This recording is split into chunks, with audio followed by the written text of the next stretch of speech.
Ladies and gentlemen, welcome tonight to the National Action Network Virtual Youth Huddle meeting.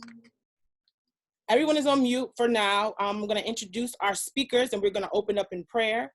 If you can invite people to tune in on Facebook Live, National Action Network's Facebook Live page.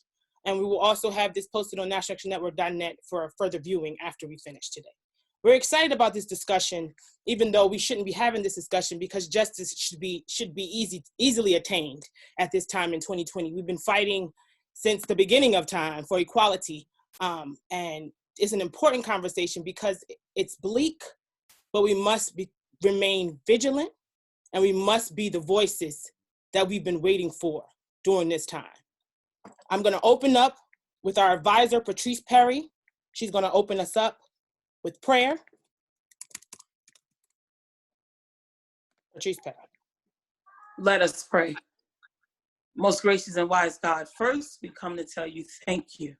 Thank you, God, for your grace, and thank you, God, for your mercy, for giving us the day that none of us deserved.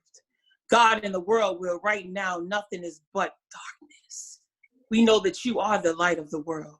God, we ask you to bless our youth huddle. God, bless all of our youth leaders, from our founder and presidents, all of the cabinet. God, continue to bless National Action Network for continuing to give our young people voices, God, to speak up, God, and tell you what we want and what we need, and trust that you will send everything that we need. God, right now we have people on the call that lost so many loved ones to this COVID-19. God, strengthen them where they need strength, God. Give them power where they feel weak. God, help us on this call today, that as we get on the call, we'll leave this call a very different person, very different, motivated minds, motivated hearts. God, bless this world, for we know that you are still the light of the world. And oh God, we ask you, God, these blessings, and nothing but the name that every knee must bow and every tongue must confess. God, all we tell you tonight is thank you, and continue to watch over us, continue to strengthen us. In your name we pray, amen.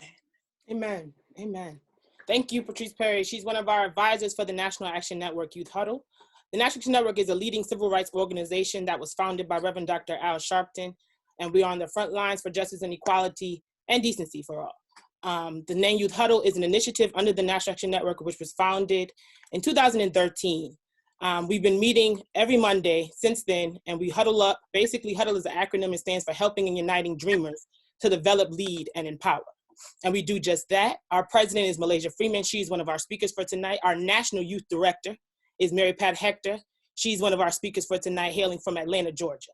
We're going to start off tonight with Brother Shaun King.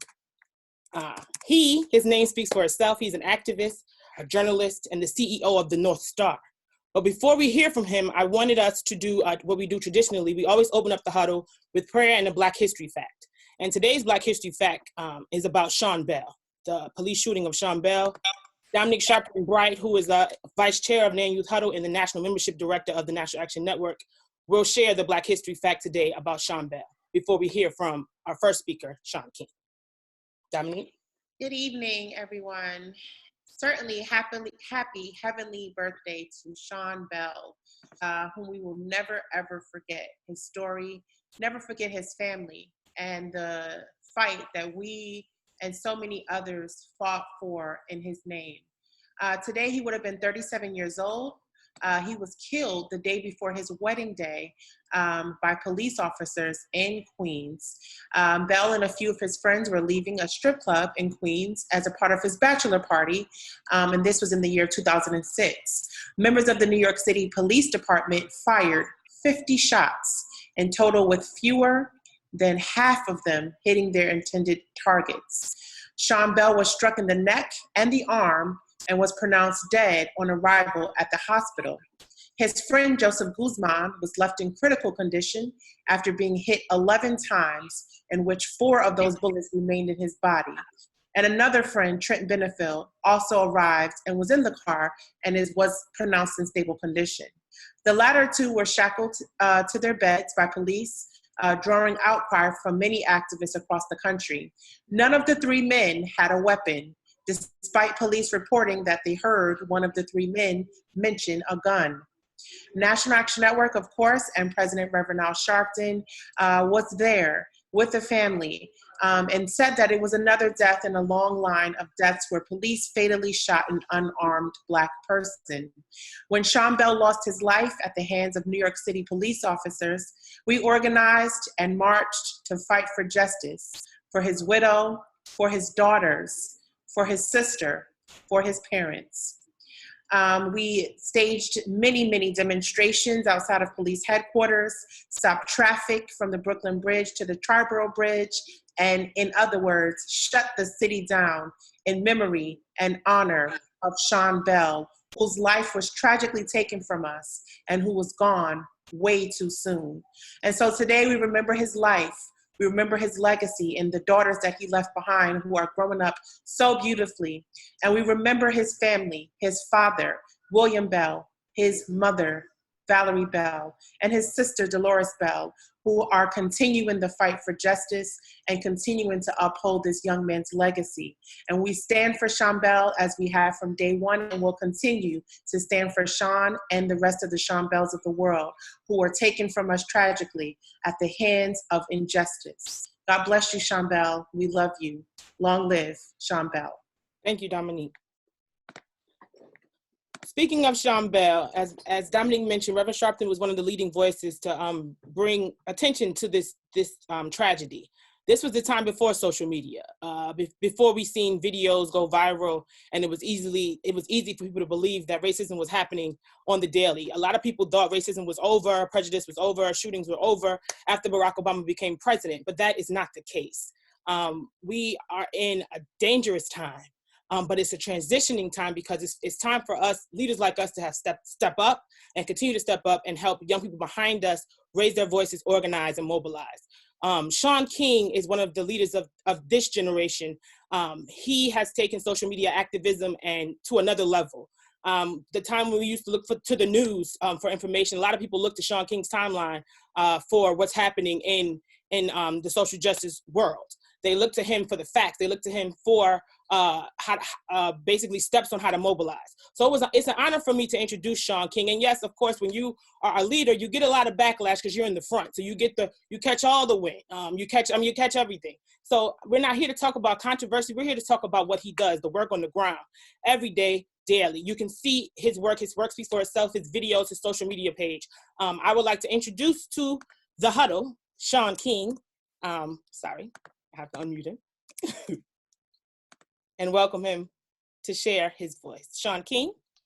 Hey, so good to see you, and so good to see and hear all of you. I see so many of my friends and so many people that we've fought for and fought with. So, we're in quarantine, but I have 5 kids, and so you're going to hear a lot of background noise here at the house.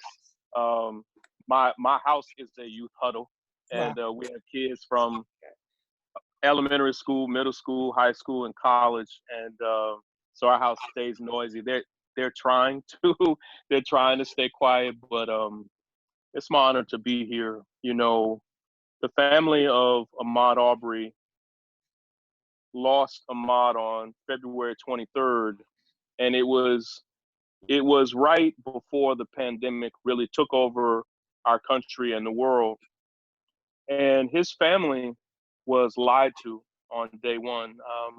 His dear mother, Wanda, who I've come to know and love, and many of us who do this work, including many of us on this call now, we do it in part because we love families, we love people, and we get to know these families become our families. And Wanda had reached out to me. Wanda and her family and Ahmaud's friends had reached out to me in late February and all through March. And because I live in Brooklyn and our family and others were just overcome with the pandemic. We had closed all of our offices down for the businesses we run. And because of when Ahmaud was killed, they just struggled to get anybody to hear them.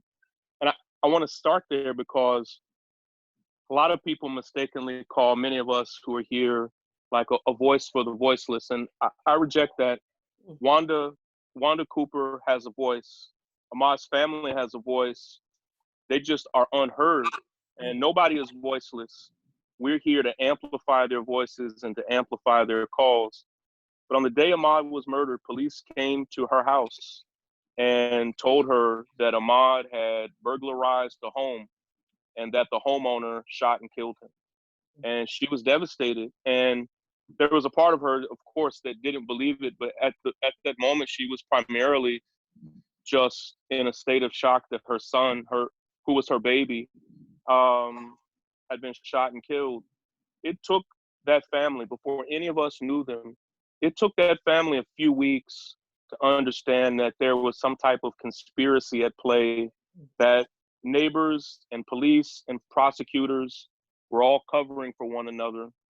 And one of the questions that we hope to answer today is, well, what does justice look like for the family of Ahmaud Arbery? What does justice look like for the family of Brianna Taylor? And the truth is, I spoke almost a year ago today at a memorial for Botham Jean, who was shot and killed by police. The truth is, justice means balance, and justice means a balancing of the scales. And often what we call for, it can't balance the scale. Like what Ahmaud's family wants is Ahmaud alive. Mm-hmm. What Shaun Bell's family wants, they still want Shaun alive. Many of us on the call, I'm friends with the family of Emmett Till, mm-hmm. who 60 years later are still grieving and still want some type of balance. But the truth is that it's this system that we call a justice system. It wasn't designed to give us justice. And we need to start there. A lot of times we call it broken, but it's not broken. It's functioning exactly the way it was designed and built to function. It was designed to oppress us. And any justice we get from it, we have to fight for it. We have to squeeze it and wrestle it. We do have to march and protest. We do have to create trending topics and hashtags and throw everything we can at it. But each family and each situation is different. And it's taken me years of doing this work to say that for what one family, Ahmaud's family, is calling for the death penalty. Mm-hmm. And you know, his mother Wanda is saying, yes, she is calling for prosecutors to prosecute these men to the full extent of the law. Well, for me, as somebody who fights against the death penalty, because I know that it's primarily used against poor people and Black and brown people, it puts me in a complicated spot. But the attorneys and others are there to support the family, to get the balance for whatever it is that they're fighting for. Each case is different. Yes, we want all three men who participated in the murder of Ahmaud Arbery to be held accountable. Mm-hmm. Only two of those men have been arrested. There's the third man, William Roddy Bryan, who's still free. And the same is true when we go to Louisville, Kentucky. I'm born and raised in Kentucky. Just about 2 months ago, on March 13th, Brianna Taylor, who was a hero, an EMT who was literally working for two different EMT companies, literally serving coronavirus patients at hospitals all over Louisville, was working double shifts. Her family, Brianna was the star of her family. Her family adored her.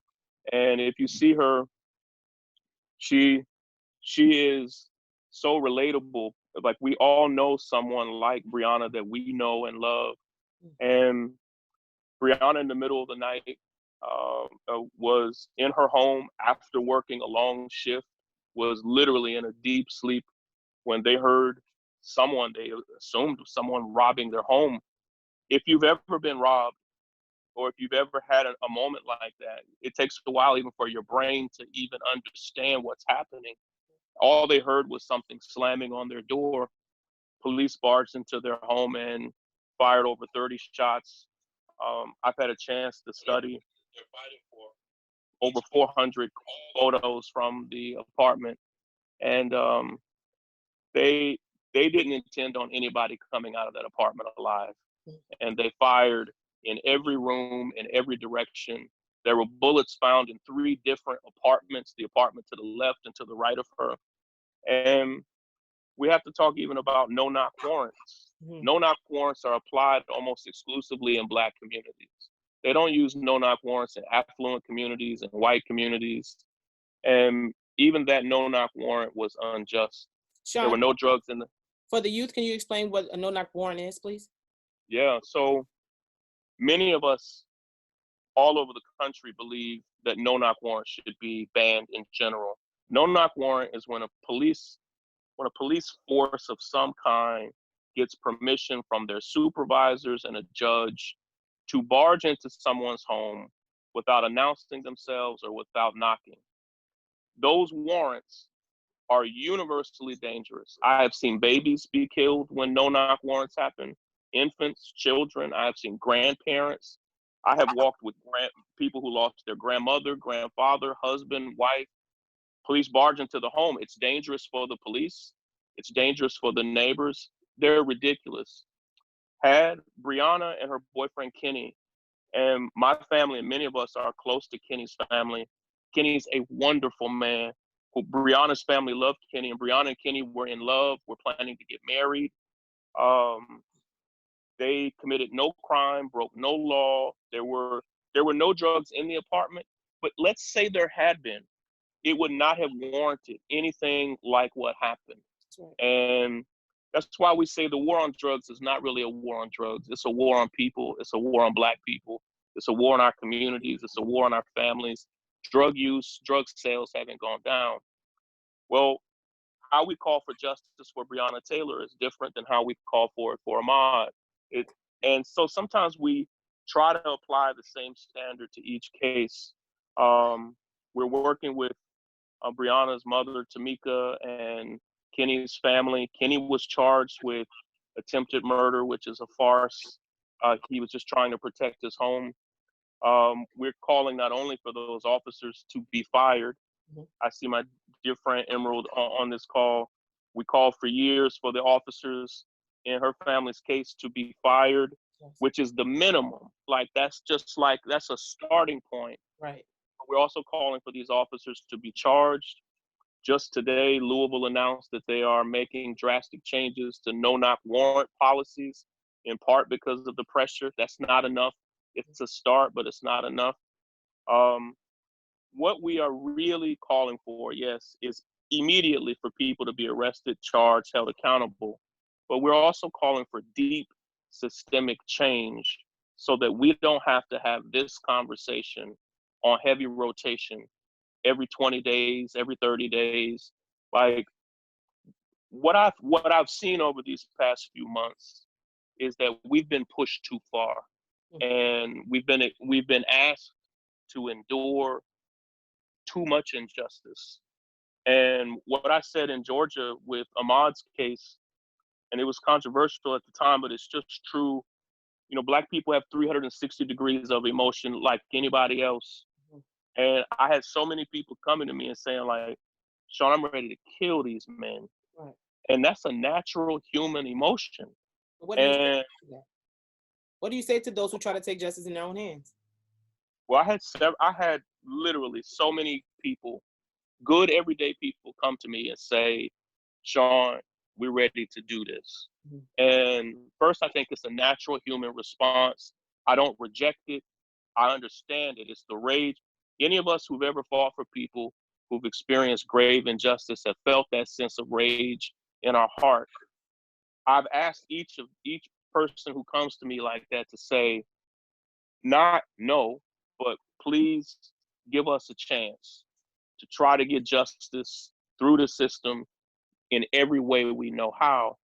But I do think Georgia needed to feel the danger of that situation. Like, I think they arrested those two men, not just because they wanted them to be held accountable, but for their own safety and for the safety of Georgia. And it was, the temperature is still super hot. Mm-hmm. And I mean, in an emotional sense. And I don't think that's unhealthy. I think it's natural. And I think sometimes people need to understand, like, you know what? We better do right by folk, or this is going to be bad for the whole state. This is going to be bad for the whole country.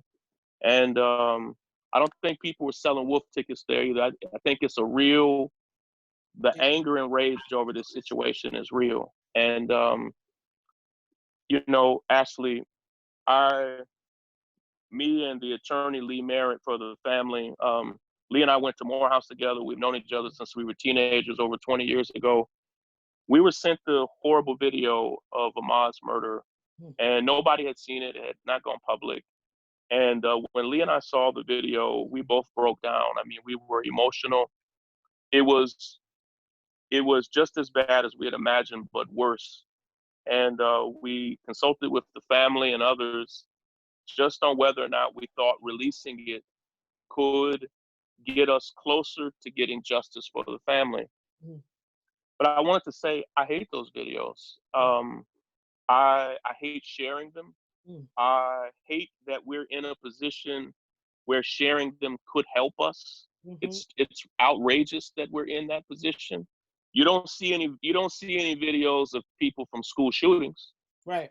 And of those families don't have to show their videos to get justice, but we have to show these horrible images just to get the country moving. And so anytime we share something like that, we consult with the family, and it's a calculated decision. And normally the family in those positions, if they think it could help their case, they're okay with it. And but it's traumatic for us as a people. Right. It's traumatic for any of us who see it and endure it. And so I don't feel good about it. I don't feel good about releasing them myself. I don't feel good about the trauma that it causes. I don't feel good that I still feel that it's necessary. But it just shows that we have to use every tool available just to have a slim chance at justice. Like just to have a shadow of a chance at justice. Our stories have to go super viral. They have to break through the entire news cycle just to get an arrest. And had we not done all that we did, there would be no arrest. Right. Question to that. You spoke about how it pains you to post the videos, the fact that we even have to do that to get, or to try to get a slither of justice, right? What do you say to those, or how do you keep yourself encouraged? Because I know that it impacts you mentally. I know it impacts you spiritually. Like you said, you and Attorney Merritt broke down. How do you continue to do this work without being completely consumed with anger and rage and depression? Because what's happening here, and we don't have a tally of victories. So you continue regardless of the outcome. And that's hard. So also, another part to the question, can you also speak to things that we can do around the country to support Ahmaud Arbery and Brianna? They're both of their fights for justice. I know there's things on your page, but can you speak to that, the action steps here? Yeah. First, there are many sites and ways to support it. There are many organizations that are on the ground in both cities. I would always encourage you, like we're working in Georgia with the Georgia NAACP, who's doing brilliant work on the ground. I love them and their young leaders. Yes. Working with the family, we started something called runwithmod.com. Now nearly 2 million people have signed up to participate there. We sent over 30 million emails to the Georgia Bureau of Investigations, to the FBI. It's the most emails ever sent for any civil rights case or human rights case ever. We made hundreds of thousands of phone calls to everybody involved in that case. Also, we've also built another platform working with the family, standwithbre.com, standwithbre.com. And I have to say this, Ashley, even some people who are participants on this call have bad misinformation. I don't receive a salary from any of the work that I do advocating for families. Not $5, not a nickel, not a penny. No families pay me or fund any of the work that we do. We fund all that work on our own. And I support myself independently as an entrepreneur, as a journalist. So any work that we do, we're funding it and fundraising it to get justice for families, but I don't benefit from it in any way financially. And we built our organizations to do it that way. A lot of bad misinformation about about that, and it's meant to kind of destroy our efforts. Exactly. You know, in each case, if we let up, they'll let up. If we let up the pressure in both of those places, they will be, I've seen it over and over again. The moment we let up, they will let up and no longer provide any support for these families. In both cases, in Georgia, where you have all Republican leadership, in Kentucky, where you have almost all Democratic leadership, in both cases, the governors, the mayors, they hadn't even reached out to these families until we made them. They hadn't called them, they hadn't emailed them, they hadn't met with them, not the prosecutors, not the police, nobody. And so the moment we disappear from these cases, these people whose arms we've twisted to do right by us, they'll disappear. And so today, we made over 10,000 phone calls to the new district attorney on the case today, and they begged us to remove their number from our dialer and to stop calling them. And we told them, even the attorneys and others for the family said, we will absolutely stop calling you when you arrest William Roddy Bryant for the murder of Ahmaud Arbery. We'll stop calling, but do right by this family and we'll stop calling. But until then, like I told them, I said, I literally said, you may have to change your number. Well, because until you do right by these families, your inconvenience is not a concern of ours. It's been 3 months. Right. You've had long enough at this point. And my dear friend Emerald, we fought for years. And then your question, Ashley, I do have rage. I do have anger. I do fight sadness. Like, there's no emotion that I don't battle and fight through. I have to fight through all of that. I have, I have mentors and advisors and coaches that I lean on and people that I speak to, but the work is hard. And, there are moments when I'm down, and then there are moments where we have breakthroughs, and you have to celebrate the few wins that you have. You have to rest when you can. You have to care for yourself in any way you know how. But it's natural for any of us to have a full range of emotions. There are days where I feel like punching a wall, and there are days where I feel like putting my head in my pillow and crying because the work is so hard. But you keep doing it for the families. You keep doing it because while we may have been doing this work for a long time, for each family, this is new for them. Right. This is new for Brianna's family. This is new for Ahmaud's family. We've been fighting for families our entire lives. While we may be exhausted, this is a new, fresh pain for them. So I feel that I owe it to families to take care of myself, to be as well and healthy as I can be, so that when a new family comes to us, we're able to care for them in the best way we can. Amen. I know you have to go at 7:30. We have 1 more minute. Kyra, our policy director, just had one last question for you. Yeah, of course. Kyra? Thanks, Ashley, and thank you, Shaun, so much for joining this call and speaking with us. I work in our DC bureau, so I work closely with Ebony. I know y'all know each other. Yeah. But my question to you is, having organized Run with Maud and now runwithbree.com, what would you say to the young people who are now just starting to get into social justice in the era of coronavirus, where you can't necessarily go to a march and be around people, to stay engaged and stay active and feel really motivated? I know with Run with Maud that weekend, I saw a lot of my friends running outside and doing great work and sharing the hashtag and making it go viral. So how do we keep that kind of enthusiasm around fighting for justice?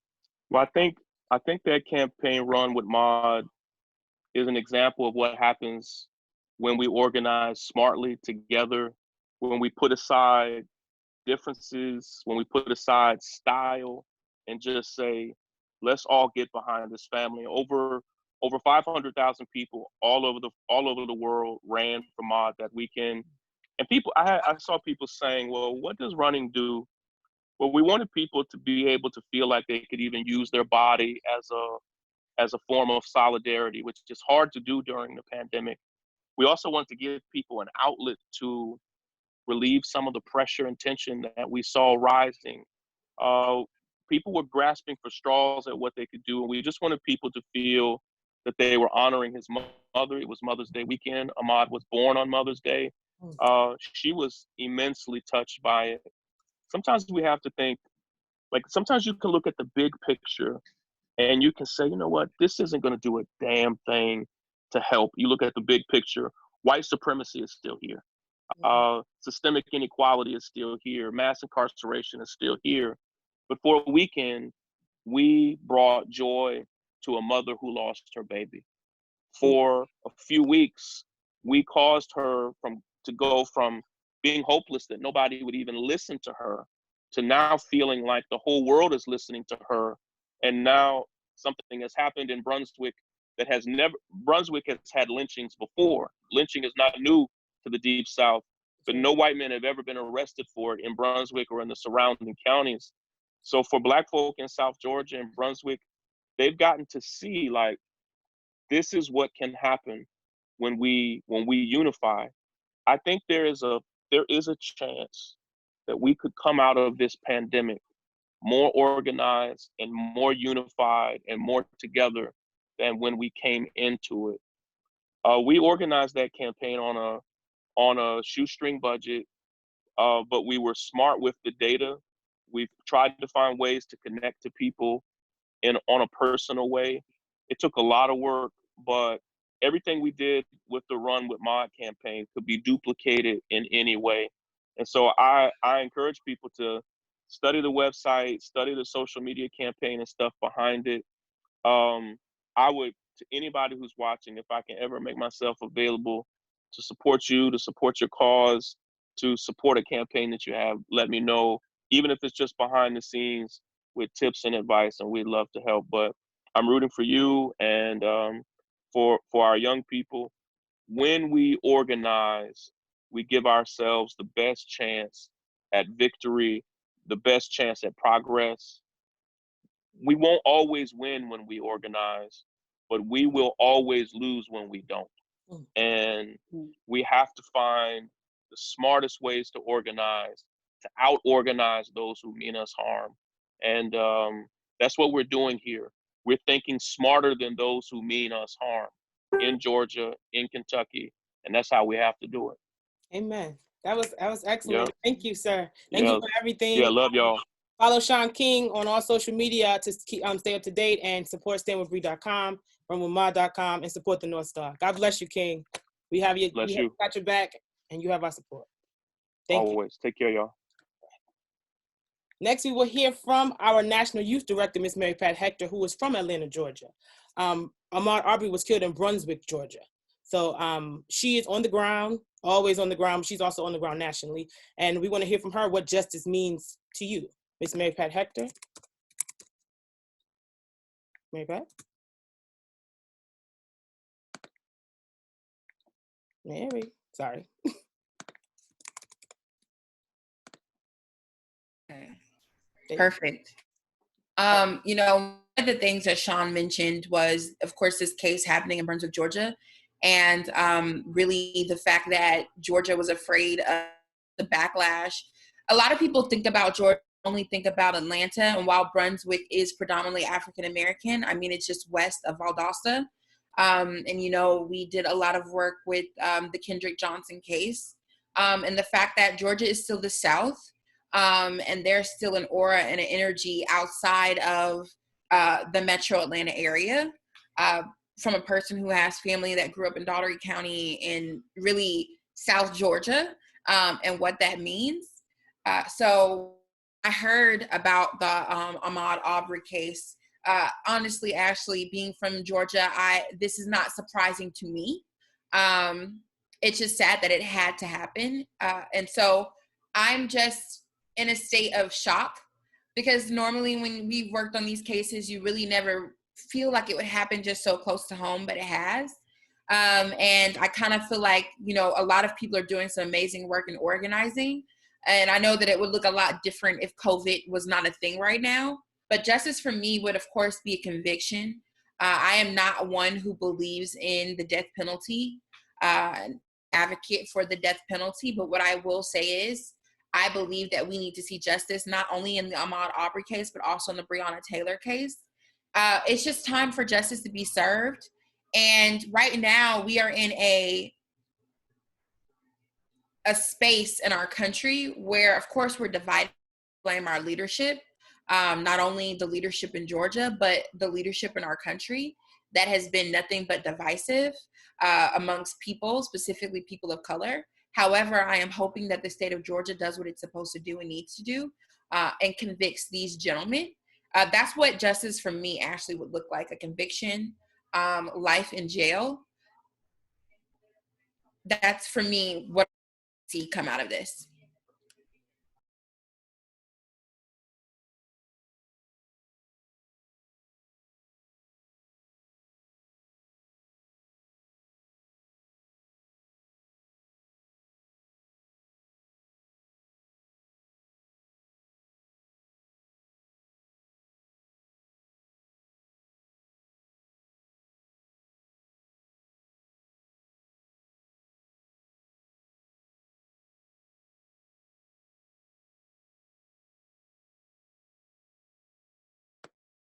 Go ahead.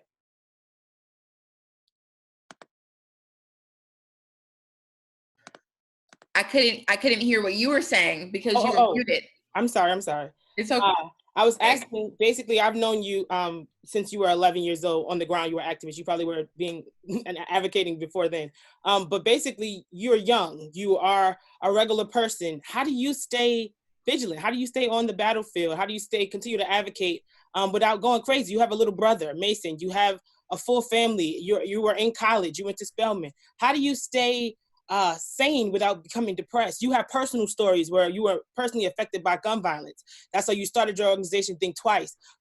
How would you encourage young people to stay on this fight, but also to become creative enough to do things their way? Because you are one of the only, I must say, since you're one of the greatest youth activists I know out there on the ground, but you did it your way. You always speak your mind and you advocate from your heart. And even regardless of what's in your path, you continue. How do you do that?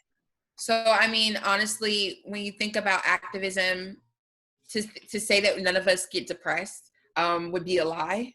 I know that I have battled my, depression, specifically in college, where I continued doing this work, going to school. It was a lot on me personally. And so I think that a lot of us don't deal with depression. We do. It's hard. But when we talk about persevering, one of the things that I spoke about when recently a few of my counterparts, when they talked about self-care and all of these things, and I literally said, this is my life. Honestly, I feel like being a person of color in this country, I don't have an option. I don't have a choice to fall back at times. Even when I was in school, I tried to, say, well, take a slight step back from the movement, but that's not how life works. I just in a position because if a lot of people are up and speak out, and I honestly believe that each person on this call was put in this world to make a difference and be the voice for those that feel like they have no voice. I've known Shaun King for quite some time, and Jamira Burley, who will speak a little bit later, I've known since I was like 9 or 10 years old, doing this work in activism. And so I believe that we all go through things for a reason. But really, you just have to remember what you started this work for and why. And, you mentioned my brother. He is a large reason why I contribute the way that I do, being a person of color, a man of color in this country. I literally see and hear these horrific cases, and I just can't help but what if one day it's my brother, right? I have 4 older brothers as well. What if it's them? What if it's my sister? What will happen if I'm, and all of these things go through my mind, and it can become a little bit overwhelming, and you can't help but to fall into that deep, dark depression. But that's a movement, family, to talk to things, to talk about these things with, and to work with. Thank you, Mary. Thank you so much. Coleman, I'm going to come to you. I see your hand up. Farrah Gray was supposed to be our second guest, but he hasn't joined us yet from Las Vegas. So we're going to go to Emerald Snipes. Emerald Snipes, I'm sure you know her name. I'm sure you know her father, Eric Garner. We've all cried and fought and organized for justice for her father, and we still do, because we still, in my opinion, have yet to see it. The firing of Daniel Pantaleo to me was not enough, but I'll let Emerald speak for herself and define what justice is to her. Also, her daughter and her niece is on the line. Her niece is the daughter of her sister, Erica Garner, who basically, I say, gave her life for this movement, because there's so much stress and so much advocacy work. She never stopped fighting. And she lost her life. She had a heart attack. And Emerald is raising her daughter and her son. But Emerald, we want to hear from you. What is justice to you? What does that look like to you? Is it attainable? And why do you continue fighting? Em? Can you hear me? Yes. Okay. Hello, everyone. Good evening. I just want to, basically just piggyback off of what Ashley said. Yes, I am the daughter of Eric Garner. My sister Erica was definitely a warrior of justice. She inspired me to be, a pillar of justice after she passed away, because I basically took a back seat, and she went fully forward, and she fought really hard for everything that she believed, which is that Aaron Pantaleo is not enough. That's absolutely not enough. Taking 5 years to even get a decision from the federal government, that's not enough. Right. We are definitely fighting for the Eric Garner law. It's not happening fast enough, if you ask me. I definitely feel for the families of Ahmaud and of Brianna, and it's really jacked up what happened. And it's like, they're going to keep us, they're going to keep shooting at us, they're going to keep saying that they were scared. Like, you came into this girl, you go to the home, you tapped through the house, and you killed her, and it's just ridiculous. It's horrible. And feel for that family, and I want them to know that I stand with them. I definitely they have my support. Like, I whatever I can do from New York, I definitely do. Like, I've definitely seen their petition, and as you know, my petition got a lot of signatures, so I'm promoting it and making sure that they get them signatures up. Everybody make sure that you sign the petition. Also sign the Eric Garner law petition, which is all in there. I'll definitely share the information after. And I just want people to understand that justice for me is not just firing an officer. Justice for me is definitely prosecution, accountability. Like, we should never get to a point where there's another video of somebody being killed. We should never get to another point where somebody's home is being invaded for no reason. Like, it's just, enough is enough. I feel like, 2020 has definitely showed us what enough is enough means with this COVID-19 and this remote learning and being stuck in the house and not being able to go anywhere. Like, support for a social justice issue is a gathering, a march, a protest, a lie-in, a die-in, shutting down the city, shutting down the state, shutting down multiple states at one time. COVID-19 has definitely like put a damper in everything that we do. Like, what we do is huddle, we meet, we gather, we group, and we can't do that. So now we have to turn to social media. Like, I remember a couple of months ago, everybody kept saying everything is social media, everything shouldn't be social media, and now look, like, so it's just something that we have to use to our advantage. Having these meetings, like, kids are on their phone all the time. So they're gonna see the live stream, and they're gonna click in, and they're gonna be like, oh, okay, that's interesting. Let me listen to it. And you don't have to go anywhere. You can sit in your bed and you can watch it. And that's what I see a lot of teenagers doing. A lot of young folks, people that I work with, some of the interns that we have, they work for CUNY, and they're given internships where they get paid. Some colleges were offering interns to get paid from home, and some colleges too. So if you're fortunate, if you are able to work from home, but the people that are not able to work from home, it's not working for them. So we gotta, like, band together. As you know, we had a discussion offline about what we want to see happen. Like, shutting down the city doesn't mean we have to gather in a circle. There's other ways. That's so right.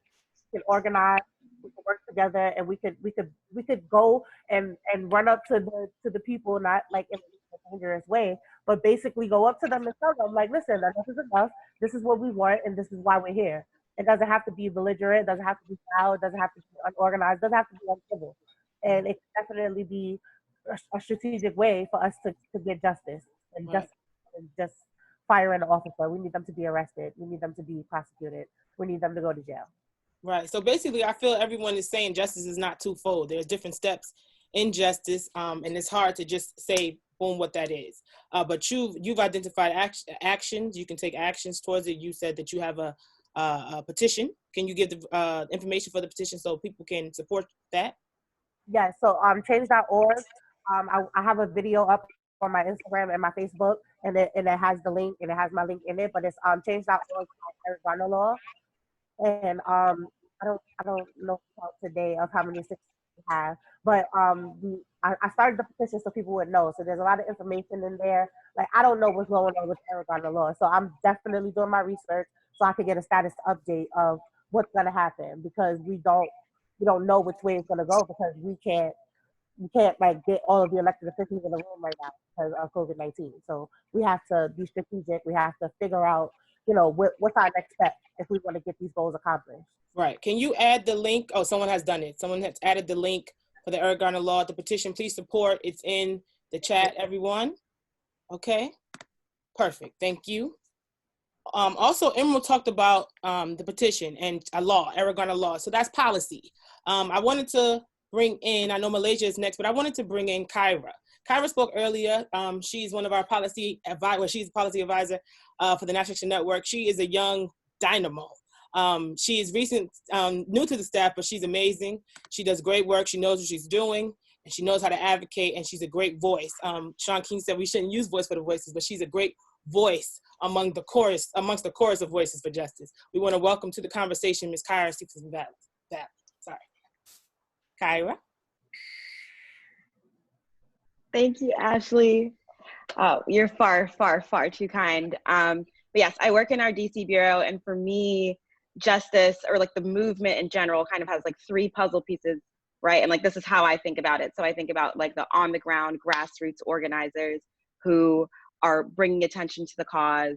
Then you have the lawyers, people like Michael Hardy at NAN, or attorney Ben Crump, or Third Girl Marshall. Like, we saw, I think yesterday was the anniversary of Brown v. Board of Education, and that case completely changed what we could do in the movement. And then the third piece is policy, and that really creates lasting change. So I feel like that's my little lane in the movement. And Emerald, I completely hear you on the Eric Garner piece. I feel really empowered right now because a lot of people in the stimulus conversations have been looping us in, and we've been able to highlight places where they've been missing the Black community, period. Like we saw in the first 3 stimulus packages, we literally were completely missed. And now we're in conversations about how to get more SBA loans to people, about hazard pay, because we know our people are more likely to be essential workers on the front line, more likely to contract these diseases, looking at how we can get pop-up testing sites, and please ignore my puppies. Pop-up testing sites and different things like that to legislate.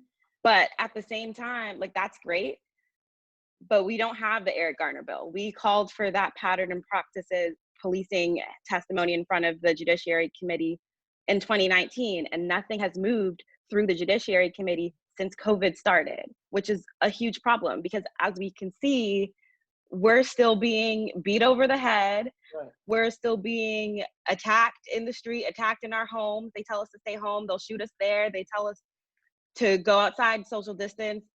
They'll attack us there. You know, like it's a little ridiculous at this point. So we definitely need to see movement on the Eric Garner bill.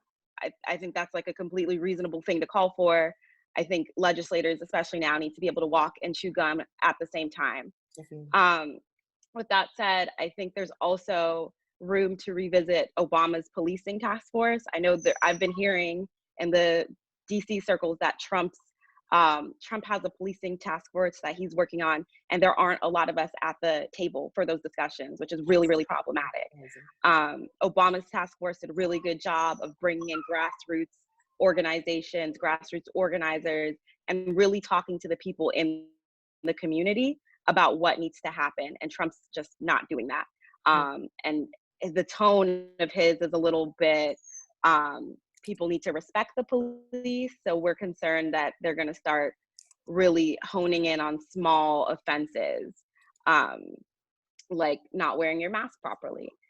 And to that point, we're glad that de Blasio said that NYPD would focus on large social gatherings, but we know we were on this huddle call, or hopefully we were on the huddle call last week when Reverend Williams was talking about what was happening in Detroit. So we know it's not just an NYC phenomenon. This is something that's happening everywhere, and we need national policy to move the needle here. Could you that's a little bit about what we do. The 3 steps we also for me, so I want to write in the chat the 3 steps you said. The grassroots organizers, the lawyers, and the policy people. Gotcha. And I guess the media is a huge part of that too, but I think they work in tandem through all of those steps. And I think, just bringing these cases nationally, supporting the people on the ground. I know we have a call with BLM Louisville tomorrow. We've been in conversations with the Brianna Taylor's strongest advocates. People have been working since the day that she passed away or was murdered, to bring justice. And it's not about going in and taking over, it's about amplifying those messages. And so we're really glad to have that opportunity to work with incredible activists who do this work day in, day out with people, and to make sure that we're pushing for national policy changes, and that it's like we're creating an echo chamber of other progressive groups or like liberal groups who might not be thinking about these issues. We'll like flag them and we'll send out the efforts, and then you have a bunch of people advocating for policy change. Perfect. Thank you, Kyra. We're going to come back with more questions later. I want to bring into the conversation Malaysia Freeman. So I introduced her earlier. She's the president of the NAN Youth Huddle. She is 17 years old. And I want to bring her in to talk about what justice means to her. She is the youngest speaker today on the call. And things have changed over time. The way they do things is different. The way we do things is different from the people who came before us. But I wanted to hear what justice means to you. You're about to go to college. You're about to be an organizer. You're about to go to Atlanta and be an organizer there. But what does it mean to you? What does it look like to you? What do you want to see happen? What do you fight for when you scream no justice, no peace? What are you screaming for? Malaysia? Okay, thank you, Ashley. And hello, good evening, everyone. Justice for me is having everyone united, coming together, fighting for Black people. And when I say that, I mean as like the society that we lived in wasn't built for us. So a lot of the times we have obstacles that we have to go through and overcome, such as gun violence and police brutality. And justice for me is, instead of us fighting back in a negative way, we come together and unite and we stand on the forefront. However, now with the pandemic, it's not so easy as to just go outside and march on 125th and lie down and scream no justice, no peace. It's not that simple. But now we live in a field of technology. So I think open calls like these, as I said before, is a good way to get more people involved, especially young people, because a lot of kids, they stay on their phone and they use social media constantly, like we talked about before. And I think creating conversations like these and broadcasting them all over social media is a way to bring youth into these organizations and to get them to know what's happening in the forefront. But besides that, justice to me is just everyone uniting, coming together and fighting for what they think is wrong, because I think that the coronavirus is a serious issue, but I don't want that also to distract us from the other serious issues that we have going on, such as police brutality and gun violence. And I think now more than ever, as Emerald said, a lot of these issues have went down, such as gun violence and crimes, but police brutality is still an issue that's still happening, even though people are rarely going outside. Mm-hmm. And that's not to say that, because we're not following directions, but it's also to say that our policing is not as good as it should be. And conversations like these, where we can actually speak to those on the forefront, those within a precinct, those who are in charge of police rules, conversations where we can speak to them and tell them what we want from them, can actually be helpful. When you said police brutality, I know you live in Harlem. So does that mean for police brutality to stop, it doesn't only mean for those cops to be retrained, those cops who basically were guilty of whatever they did to be taken off the force or punished in some way, or does that mean police officers should be going to jail? What exactly does that mean to you? Okay, so the first step for me is the training. In order for the crimes, in order for police brutality not to happen, our police must have better training so that they know how to interact with people. And the first thing that comes to the head should not be shoot first, kill first. That should not be the target. The target should be to de-escalate the situation so that people are not getting killed, so that less Black and brown people are not going to jail. That should be the first step. But to those who are actually on the job already and have their training and are committing these crimes where they're killing our Black and brown people, yes, they should go to jail, and yes, their job should be taken from them, because when you are giving that job, your responsibility is to protect our people, but instead you're killing our people. So I do think that if you cannot live up to the job and the standard of our society, you should be taken out of that position. Thank you. Excellent answer. Thank you, Malaysia. I'd like to hear from Marquese Avarett. Marquese Avarett is a young man in Georgia. He's an activist and advocate. He's also the Georgia voter ID coordinator for vote riders. I'm gonna let him talk about briefly what that is and let him talk about what he does on the ground. I always see him on Facebook talking about the issues, and I thought it's interesting. He always has an interesting view. He's a strong voice, and I respect him. But I wanted to know what you feel, Marquese, is justice. I know you're down there advocating for Ahmaud and Brianna, and names that we've never even heard of. So there's a lot of people who feel justice isn't even attainable at this time. A lot of people said that the system is not built for us. So how can you get justice in a system that was never even built for you? Is that possible? So I would like you to speak to that, brother Marquese Avarett. Thank you so much, Ashley, and thanks to the entire National Action Network for having me today. I'm originally from Columbus, Georgia, but I've been in Atlanta for the last 2 years. As you may know, Georgia has been in the news lately for all of the wrong reasons, whether it's reopening our state early or whether it's the killing of Ahmaud. The lives of Black and brown people are definitely on the line. One of the things that that has been in my mind lately was about 5 years ago, we gathered together a million men or so. We gathered together in DC for a Justice or Else march. We gathered because of the killing of Freddie Gray. We gathered because of Tamir Rice and because of Michael Brown and Eric Garner. And we came back into our communities. And what we have seen is that 5 years later, justice has still seemed like it's been unattainable. And so my question becomes, after the killing of Stephon Clark and after the killing of Brianna Taylor and after the killing of Ahmaud Arbery, when do we arrive at the or else part? I think that it's important to realize that that COVID-19 has exposed the racism that exists not only in our economic systems, not only in our healthcare systems, not only in our school systems, our criminal justice systems, but also in our political systems. And when I think about Brianna Taylor's boyfriend, Kenneth Walker, I think about another Kenneth Walker that happened in 2003 in Columbus, Georgia, that the Reverend Al Sharpton also was a part of, where his family also received no justice.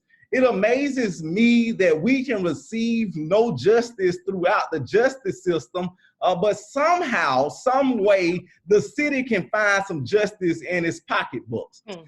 Too many times we hear all people saying, oh, well, it doesn't matter who the president is. And, well, we can talk about that another day. But I guarantee you what, it matters who the DA is. It matters who the sheriff is. It matters who the school board members and who the city councilors are. And so if you don't want to vote for president, you think that Biden is not the best representative for us all, there are still plenty of people up and down the ballot that you can vote for. And I think that by answering this question, I'll say that to me, justice is changing the laws. Because if we don't change the laws that continue to hold up this racist system, then every couple of months we'll find ourselves back here again in the same spot, organizing and trying to figure out what does justice look like. Justice to me also requires that healthcare be a right for all and not a privilege for some. Speak, sir. Justice to me also looks like a $15 minimum wage. Justice to me also means that we close the digital divide that exists between those that have and those that have not. So that's what I believe justice is. I believe that until we find a Black agenda and until we make Black Lives Matter into a law where the DAs and the prosecutors can no longer continue to try to cover stuff up, I think that we'll continue to find ourselves in the same predicament. Sir, you said that. You said that. You see why I like Marquese? You went off. Basically, and you gave us solutions of what justice is. Thank you. Thank you exactly for that. I'm going to come back to you. I saw Farrah Gray has come on. I'm not sure if he's still here. He's supposed to be our second speaker. Farrah, are you here? I am here, yes. All right. Doc, first of all, you might have seen Farrah he's a influencer, social media influencer. I know him personally, his family. He comes from an amazing legacy. And I know you know all about empowerment, organizing. I know you know about our people, our culture. What should we be doing right now? What do you think that justice is in 2020? And how can we make it happen? First and foremost, I want to take a moment of silence for Brother Shaun Bell as we celebrate his birthday. Let's do that. Okay. I want to definitely address something that's so important, and I'm so happy to be on here with you, Ashley, because of course we grew up together from youngsters. I remember playing around, laughing, joking from the Cotton Club to the marches and being on the front lines. And my father, the Honorable Khalid Muhammad, may his soul rest in power and peace. So freedom, justice, and equality is in our blood. Right. But one thing that we understand, that power concedes nothing without a demand. And that until we decide that the or else is the fact that we will not only boycott, I believe an economic boycott is necessary, because Black lives don't matter, but Black dollars do to them. Right. So when we take our $1 trillion buying power, which would make us one of the top 20 richest nations in the world, and pull that back, so we're really a nation within a nation. So when we pull that back, when we stand up and say that we're going to support our own and recycle Black dollars, when we only have our dollars staying in our community for 6 hours versus the Jewish community, roughly 17 to 20 days. You have whites in general, 20 days. You have Asians upwards to close to 30 days. So we have to begin to pull back our resources and have our voice heard. Another subject matter I think that's not popular, many of you know who my father was, so it's in my blood. I definitely believe in the Second Amendment. I believe that Black people must arm ourselves or harm ourselves. We cannot wait. And that's why I want us to definitely give a shout out to our brother, Kenneth Walker. He gave us an example of Black manhood. He stood up for his woman, and we must stand up for him as Black men to support him. And what I mean by that is also organizing in the area of COVID. In the era of COVID means we need to make sure that we send those financial resources, because all of us now, we're not divided nor disconnected. So we can send those financial resources to the front lines. As soon as they kill us, all of a sudden, there's GoFundMe accounts. There's Facebook fan pages. They've raised hundreds of thousands of dollars overnight. So we have to put our money where our mouth is and support our own. So I believe that change must come. And as it relates to how we do that, I think we need to, 1, flood the phone line. I think we need to, 2, definitely flood their social media. Make sure that we demand and command, and nothing will move on social media unless we get justice. Again, like I said, the Second Amendment, we must take up a legal firearm and protect ourselves. at all costs and protect those around us. I think that's very key. So we have to, like I said, organize unlike never before, because if you're not at the table, you're on the menu.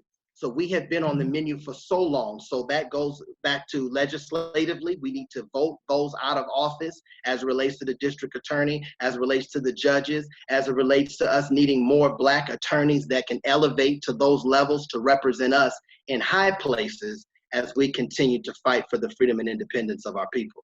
Right, and I also know, please don't take what Farrah said and change it and misconstrue it. He did not go and say to go shoot up people and go do all of that, be violent. He said to exercise your Second Amendment, which is the law, legally. But even though we are in the National Action Network is in the tradition of nonviolence, that, of course, I must always say that. But that's what Farrah was saying, and I don't want to twist what he said, because that can be taken and he ran with it. But self-defense is what he said. And he also gave an example, Kenneth Walker, who was the boyfriend to Brianna Taylor. We were talking about that case since the beginning of Huddle tonight. Farrah, how you talked about economic empowerment. You are, to me, that's one of your specialties. How can we, to me, it seems hard. I know the Black Dollars Matter movement, when we organized the boycott years ago about Blackout Black Friday, we've had trouble with people not shopping for Christmas. So how can we as a people organize economically and make people really believe that a boycott will work if people won't even come together for one day to not shop on Christmas? How can we come together and make that, I guess, unify us around our believing in the power of our dollar? Because right now we're all awry and just spending whatever, wherever, but we're not spending in our own communities. We're not spending and supporting our own. So can you speak to that, please? Absolutely. One of the greats of our time once said that who we give our dollars to is who we give our power to. So when we decide to continue to give our power to an oppressor, when we decide to continue to give our dollars, and we look at over now close to 95 to 99% of employable businesses are small businesses, and they are the ones doing the hiring. So we can create our own jobs. However, less than 10% of these small businesses hire people of color. So what we have to do is create our own jobs. What we have to do is create a culture amongst all of us, because again, we all have our groups and our clusters. Our social media pages now have given us all a platform. Right. Dominic, Ashley, Reverend Sharpton, Dr. Martin Luther King, Khalid Muhammad, Elijah Muhammad. I mean, the list goes on of freedom fighters, who are those that we have, Brother Shaun King, Tamika Mallory. All of us, we're tired. So we have been on the front lines, because when you look at Dr. King, who didn't even make it to the age of 40, I believe it was, we are the leaders of today. And we can take our small groups, whether it's 100 followers, 1,000 followers, 2,000. By God's grace, I just hit 5 million social media followers. So I encourage all of you to even send news to me that I may be unaware of. We must all use our platform to be revolutionaries. Now, what is revolution? Complete constructive change. And that's what we need. So we need to definitely create a culture and hit each other up, similar to how I saw the brother T.I. do when he saw a brother wearing Gucci at a time when we were boycotting Gucci. And I think the Guccis and others, they do those things on purpose because they want Black people to step away from the brands, to step away from some of us, in Chinatown bootlegging. So they don't want us wearing those brands. They want it to be elite just for them. So as Brother T.I. stepped to him and he said, listen, you cannot support Gucci when Gucci does not support us. Wow. You cannot support Montclair when they're not supporting us. So we must hold each other accountable and no longer make it cool to sell our people out. We have become, I believe, political prostitutes to the system. If it's for sale, we're for sale. And unfortunately, ain't nobody even buying us, because guess what? We're giving our stuff up for free. So we need to now call each other out and say, brother or sister, let's support our one goal and our one mission, because as cold as it gets in New York, I'm living in Vegas. I don't see much snow. But when one snowflake falls from the sky, what does it do? It melts. But when those snowflakes come together, they become powerful enough to shut down cities and states. And we too are like those tiny snowflakes. we got to come together and hold each and every one of us accountable and hold these Zoom meetings and begin to zoom in on each other when we try to sell each other out. I've been in marches where we stood outside right there in Harlem, right alongside your father, my father. We stood outside in front of businesses. We told Black people, do not go into that business. And we sat there day in and day out. We said we will shut you down unless you are accountable to our community, unless you pour back into our community and stop being the bloodsuckers of our community. So we as a people must stand literally virtually outside of these businesses and say, no, brother, don't go in there. They don't respect us. No, sister, don't support that business. They don't respect us or our agenda, and we put that pressure on them. So we have to create the conversation and the narrative around accountability amongst each other. Doc, you hit that on the head. Wow, Farrah Gray. Farrah Gray. Everybody's clapping. Everybody's muted, but everyone is clapping. Thank you. I'm gonna come back to you if you can just hold on. I know you have to go because we're busy. Okay, gotcha. Okay, our last speaker today, before we go back to questions, will be the one and only Jamira Burley. Jamira Burley, I have been a fan of Jamira Burley for a long time now, and she is an advocate. She is a leader. She has a personal story. She's been impacted by gun violence, and she's dedicated her life to fighting against it on every level.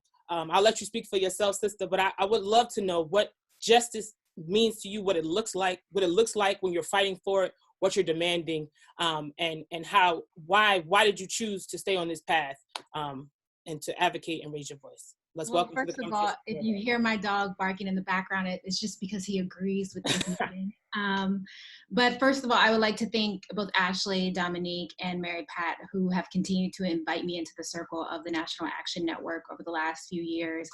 Meeting Mary Pat back when she was so young and adorable, and just seeing the fearless leader that she has grown into, it's been such an honor to watch it happen.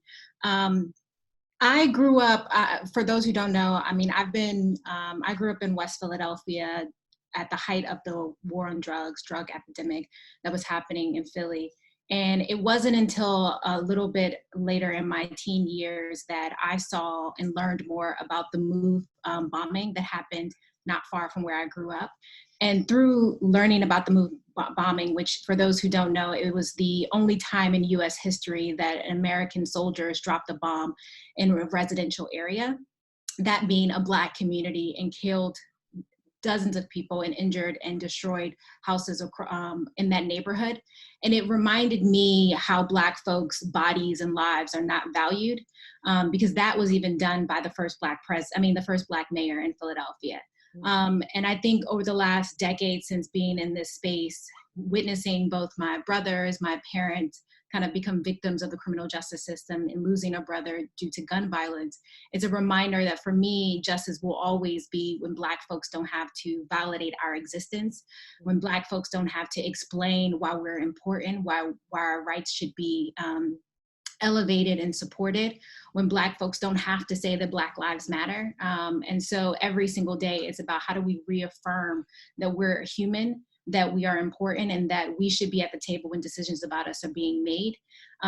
Too often in this work, having worked in government and nonprofit and for-profit spaces, I realized just how often Black trauma, Black stories are used for promotion, are used as trauma porn to entertain. And I've always been inspired by the young people around me who continue to kind of advocate at the forefront. It's a reminder that at every single movement in our history, including the work of Reverend Al Sharpton, is that young people has always been at the forefront of change. And so as we continue to do this work, what I would encourage everyone who's on this call is to recognize that we're in the middle of a culture and a policy war. I used to work for Amnesty International, and I oversaw the police accountability work. And through that work, we realized that there are 16,000 police forces across the country. None of them coordinate with each other. They have their own policies, their own budgets, and 99% of them uses laws and policies that are actually in violation of human rights, especially in regards to the use of force, which became very prevalent after the murder of Eric Garner. And so I really want us to recognize that this is not only about changing the hearts and minds of folks, this is also about ensuring that we are shifting policies so that police officers don't have laws to hide behind, or that juries don't have laws to hide behind. That Black folks, Black voices, Black votes are being considered to be just as important as anyone else. And so I'm honored to be in this space with you all, because I've realized that, you know, our very existence is a revolution, is an act of rebellion. And this work every single day, the movement is trying to kill us. And so I would also encourage you all to think about how you can practice your own form of self-care as you continue to fight this movement, because you can't pour from an empty cup. And we have to continue to protect ourselves as well as protect our communities. Amen. I have a question from the chat that I want you to answer, and any of our other speakers if you're interested in answering. How can Black people advocate for change within their local police forces? Is there a way to push via policy cities to ensure that their police forces are representative of their communities? Are there any movements to encourage and incentivize more Black people to take jobs in law enforcement to decrease the racial disparities that exist in this field? So first I would say representation does not mean shit, right? Because we're asking Black people to go into a racist system. We've seen Black police officers also shoot Black bodies. So that doesn't always work. But there are one thing I would actually recommend is many cities. I was actually a part of the Philadelphia one and the DC one have oversight commissions, police oversight commissions. And depending on how powerful those police oversight commissions are, they all consist of representatives from the communities. You have the ability to investigate a police shooting. You have the ability to call police officers to be interviewed. You also have the ability to potentially make a recommendation on the disciplinary actions based on that police officer. And every commission that I've been a part of, both in DC and Philadelphia, the vast majority of folks are white who sit on those commissions. The vast majority of folks don't come from our communities, even if they look like us. And so I would encourage you all to figure out how can you be a part of the oversight commissions that are representative in your community, because even if you don't want to become an elected official, that still gives you oftentimes a platform to stand from in order to hold folks accountable. That's a great answer. Anybody else want to take that answer? Okay, that's excellent. Jamira, also, I want to ask another question. I know you're in a lot of circles, like you said earlier, diverse circles, and you fight for human rights. But when we talk about what's going on in Black and Brown communities, it's specific. How do you remain authentic to your fight, no matter how you go and how you said representation doesn't mean shit, but how do you make sure that you stay focused as a voice for our community, regardless of international circles or whatnot? Because sometimes as you go higher, they change your narrative and they make it more human rights rather than civil rights. So how do we make sure that our voice is always and our issues are always at the table? Well, I speak and live my life through the lens of a Black woman in America. And for me, when I say human rights, or when I say change in general, I always mean centering Black folks at the center of change.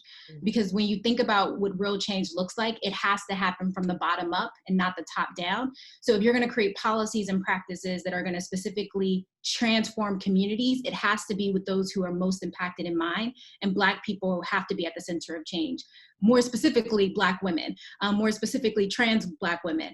And so you're right, people have tried to shift my narrative and or generalize it, right? And oftentimes Black experiences are watered down. But for me, the fight always starts, ends, and centers with Black voices and Black experiences in mind. All right, thank you.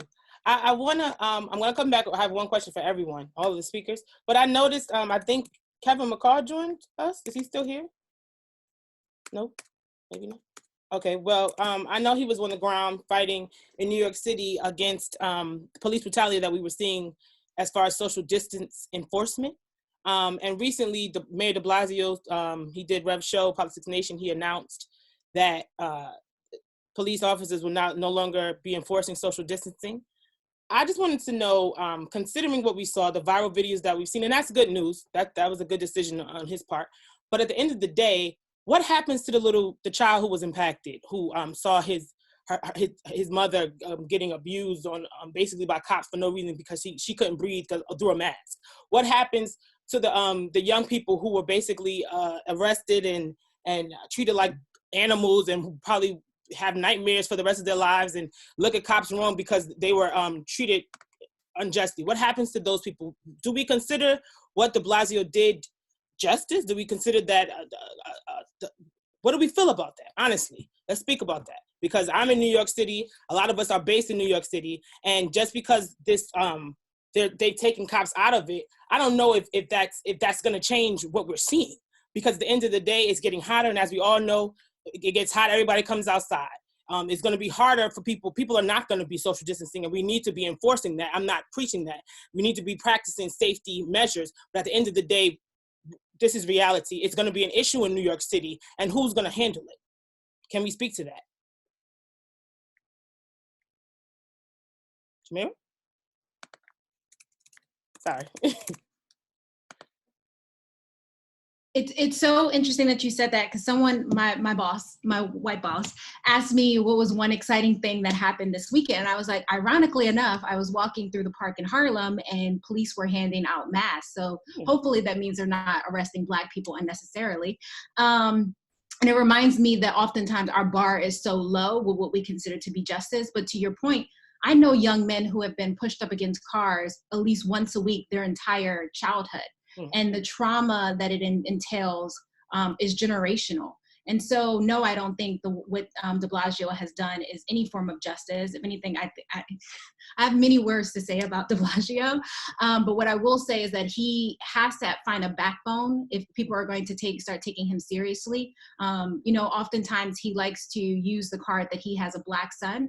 Well, let's be honest, your Black son has a privilege, right? There's a privilege in which he has because his father, his last name is de Blasio. Right. He can walk and live in a type of world in which the average Black man can't. And so I think what he needs to do is hold his officers accountable, and he has to stop being afraid of the police unions, which oftentimes is the backbone behind much of the corrupt actions taking place by police officers. And to be honest, justice for me is abolishing the police force. We know that it's rooted in racist policies, it's rooted in racism, it's rooted in slavery mentality. So as far as I'm concerned, justice for me has to be about how do we reevaluate what safety means, particularly with Black folks, because having more police officers never has ever made me safe. I would rather be robbed than call the police. And that's a scary way to think about how you live in a society. Excellent. Thank you, Jamila. Dominic Sharpton raised, so how do we impact policy change in this crisis as far as New York City's issue with policing? Kyra, you want to take that one? Yeah, I'll take a crack at it. I think,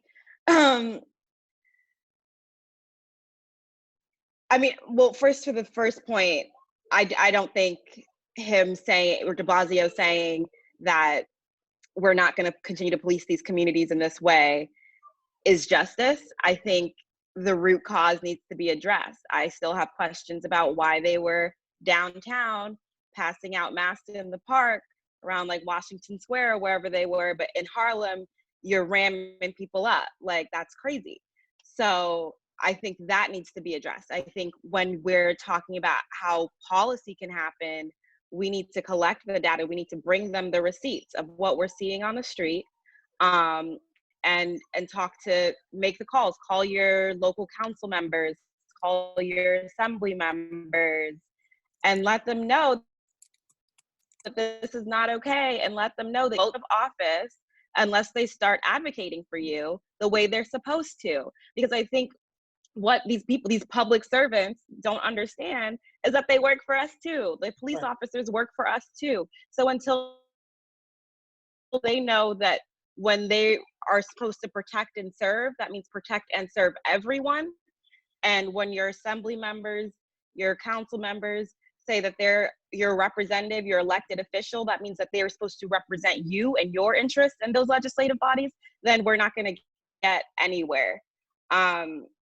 So I would say blow their phones up. Like Shaun King was saying earlier, like he has those phone call campaigns. I've heard some instances of members of Congress, like not necessarily answering phones right now under COVID, but anything we can do, we can't let up on them because they have to know that we're here and we're on something. Okay. I actually, to add to that, I would also say keeping an eye out for policies that they're trying to like sneakily pass through right now. under the guise of adding protection to our communities, and making sure that you're both advocating for good policies, but also pushing back against policies that could be harmful to our communities. Amen. David Mims, you have a question? Oh no, I was just gonna really follow up. Can you hear me? Yep. He's one of our active original huddlers. He's been huddling with us since 2013. David Mims. Hey, what's up? So I feel like the solution is not going to be just it's going to happen right away. It's going to take time. So what we have to do is we have to really get ourselves in a position of power, you know, economically and politically. Like we have to have more people in office, because if you go into like the Jewish communities, they don't do this to the Jewish communities. Why? Because they feel like they know that the majority of the Jewish people are in like positions of power. They're like in the courts, they have like businesses, finances, and economics. So what we have to do is we have to get ourselves like in a position of power. And this is not going to happen overnight. It's going to take time. And for that, we have to discipline ourselves. We have to discipline ourselves financially, economically, all of that. So discipline is mainly the key. So that's a solution. Thank you, David. Okay, I want to go through each of the speakers. I just want you guys to answer one question or provide one solution. You all provided a bunch of solutions, but so that, because a lot of people, you know, things go in one ear and out the other, to just reinforce what you feel is a step towards justice that young people and young adults should be working on right now. In this pandemic, we have a lot of time. Like you all said, this social media, the digital learning, everything online, everything is online. So we need to figure out, and like you said, we need a Black agenda. Farrah Grace said that, but we need to also utilize our resources, utilize our circle. We need to pass the messages to those who have more of a following. Like Farrah said, we need to share that with them. We need to work together, unify, and basically engage on this plan together. No, we cannot put everything out there on social media because people are watching. The enemy is out there, they are watching. So the plan, even though people said it should be televised, I don't know if it should be. At the end of the day, I think that we all need to come together, continue to come together, not just on these calls, outside every day. Invite us to your network, invite us to what you do on the ground, because NAN, a lot of people have opinions about NAN, but NAN, we have open arms to everyone. We want to work with you. We want to help and support you in what you're doing. So let this not be the last time we all gather together. Let this not be the last time we all organize and empower each other and talk to each other. Let's work together and move forward in order to change this country that we are all a part of. Literally, we have the power to be the next leadership, to dismantle this system. We have an election coming in 2020. That's another conversation, but at the end of the day, it's all related to justice. The Trump, in my opinion, he's got to get out of office at the end of the day. I don't think he understands what justice is and cares to do so. But at the end of the day, we have to vote. We also need to fill out the census. That's also another conversation. I'm just trying to throw everything that's important right now because it's such an important year and the pandemic has everyone just distracted and everywhere. But at the end of the day, I want you all to provide a solution for our young people. They're here, they're listening. Even if you don't see them on camera, they're in the room. It's time to engage them. It's time to protect them. And it's also a time to lead them because they're looking for the answers. They're looking for solutions. And it's not an easy fix. It's not a 1, 2, 3 step solution, but they need to follow us and follow you. And that's why we have this huddle, to huddle up for change and to help and unite dreamers to develop, leading, and power. So that's what we're going to continue to do. I'm going to do this order from top, and I'm going to just go from left to right. We're going to start with Kyra Valley. Kyra? Thank you. So yeah, I think to piggyback off of what you said, Ashley, I think this space that Huddle has created, my puppies are excited about Huddle too.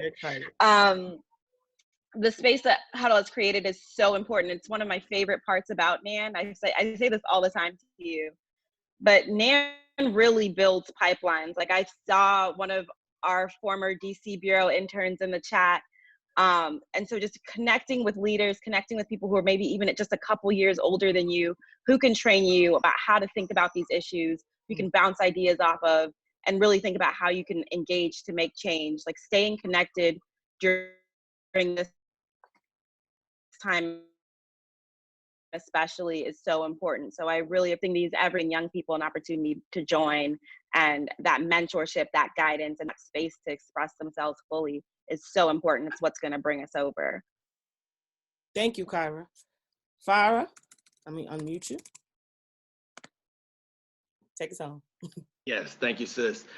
You see, I'm a little different than most. A lot of people are mad at Donald Trump. See, I'm not mad at Donald Trump and his supporters because they're doing what they supposed to do. Black folks need to do what they supposed to do. So we got to get our act together. Police brutality and COVID-19 has become a proud sponsor of killing Black folks. So we have a battle on both fronts.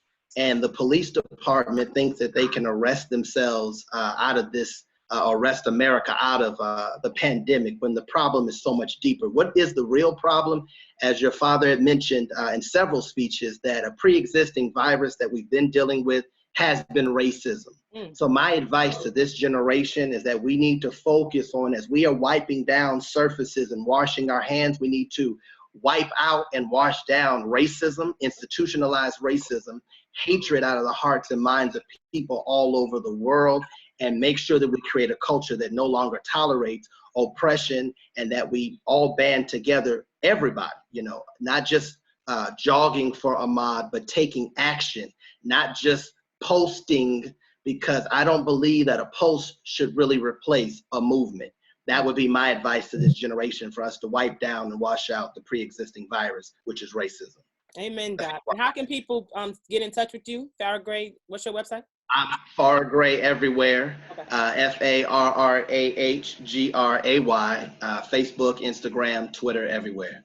Thank you. And I'm here for the people. So please update me on what's going on, and I will make sure to get the word out so we can definitely move together and walk a stronger mile together. We will definitely hold you to that, Doc. Thank you, bro, for joining us today. Kyra, how can people get in touch with you? I don't know. My Twitter, I think, is at Kyra S. The Instagram is HANE. Always on social media. I'm like 25, so that's where you can find me. Perfect. Thank you, Kyra. Jamira Burley.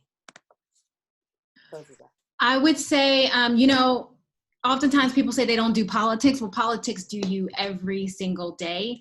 And while, you may not be in love with your chosen candidate or with any of the candidates, I guess the question you should ask yourself, who would you rather want as your opponent?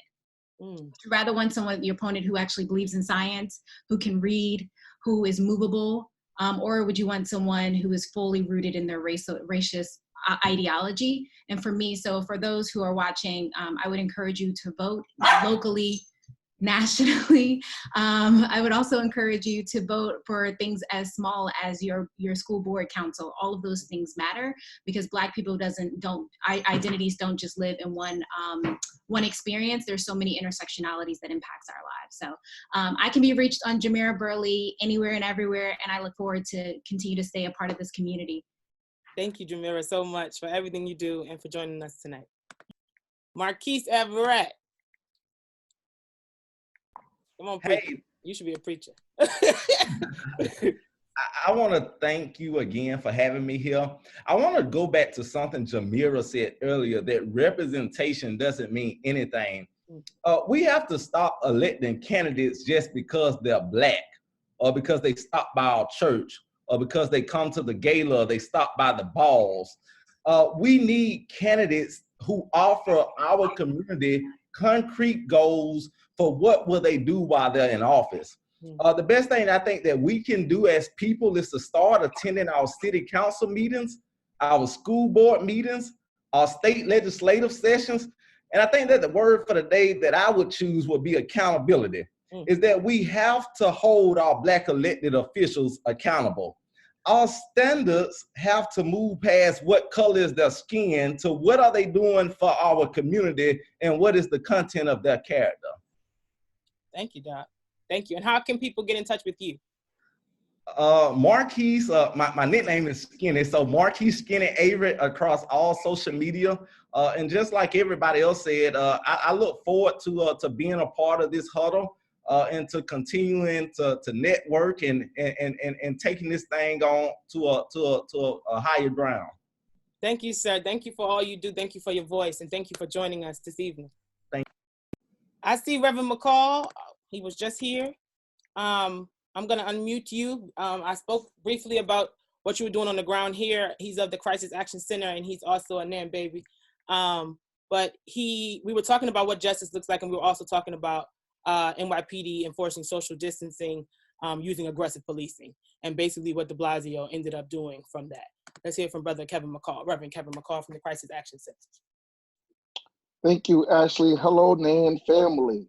Hello, Doc. Haven't seen some of y'all in a long time, but I'm grateful to be invited to the conversation and commend the work that the Huddle has been doing for years, go as unnoticed. And I'm really proud of my Asia, who I watched growing up, and y'all did a great job with her. But we have to, it was a great dialogue. I heard so many speakers on tonight, and I jumped off the call because I had another conference, but I came back on just to say that we have to continue to fight. I know it's a little different in terms of really not operating the normal way of really fighting for justice and fighting for our rights. But I did something along with some other folks this 2 weeks ago because I was frustrated about what transpired in our city with the mayor and the police commissioner.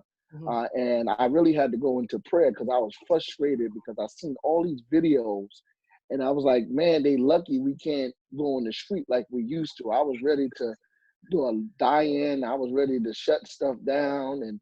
But then I thought about it and I said, wait, I ain't trying to catch the virus. So what can we do? And I thought about doing the motorcade. I know I've been in a lot of motorcades for different elected officials and when they're running for office. So what we did was organize a motorcade, and we went to those precincts to where the police brutality has been in those areas and those precincts, to those offices. And we made some noise, and we followed practice social distancing, but we made some noise in terms of responding. The mayor, to that point, really saw a young lady by the name of Kalima Rosier, who was brutalized right in front of her child, her 5-year-old son, and to the point where he had to do something because he saw that, one, the power was in the people. That's right. In terms of the people organizing, and not just us on the caravan, but people that tweeted the photo, the video, people that reposted, that's the power of the people. That's what you have to do now. You have to make things go viral. You have to be able to start petitions. You have to put on, almost every elected official is on social media. That's right. So if you want them to do something and ain't doing something in your city, you put them on blast, and I guarantee you get their attention. And that's what we. I'm sorry, I don't mean to cut you off, but I want you also to tell us what justice means to you as well, because I know you fight. You're on the ground. So justice means to me, like you said, I'm a NAN baby. I learned from Reverend Sharpton, man, from demonstration to legislation. You have to really put the power in the legislative body. So once we fight and we got what we want in terms of really having the demonstration, but we have to also depend on the legislation in terms of, and putting the emphasis. And there's 2 bills right now. There's 3 things that we can do here in New York City. First, on this Friday at 11 a.m., the New York City Council is having a hearing in the NYPD on social distancing. So, and it's a live hearing, and everyone should be on. You can be able to do the same thing what we do here, to raise your hand, to talk, to sign up, and everyone should speak. And we really should really put the emphasis on what the NYPD did during the social distance. That's the first thing. The second thing is that in New York State, there's a bill that Nick Perry, Assemblyman Nick Perry, has put on the floor, and it has gotten some traction because of what we were doing, which is the right to monitor, which is the right to record. And right now, the police department, we have a right to record, but they can confiscate your phone as evidence, and then the video that you recorded, you can't get it back until your case is over. So he has a bill that's on the floor right now that needs some traction for us to look for, to be able to pass in the Senate. It passed in the Assembly, but it needs to pass in the Senate, and we need the governor to sign it. And also, we need to continue to keep pressure on the governor to repeal 50A as well for the officers that are on the force. We don't know, not only just police officers, but in fire department who are on the force, that we don't know their history. If they have a history of any kind of misconduct, it's private.